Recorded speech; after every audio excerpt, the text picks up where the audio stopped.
বর্ষার মৌসুমে মেঘবৃষ্টি আর আদমদিঘির এই বামনী গ্রাম দুজনে যেন দুজনার।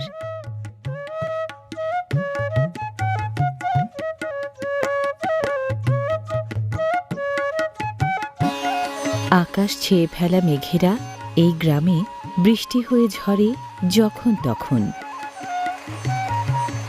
বৃষ্টি স্নাত এই বামনী গ্রামটি বগুড়ার আদমদিঘি উপজেলার সান্তাহার ইউনিয়ন সদর থেকে প্রায় ৫.৫ কিলোমিটার পূর্বে।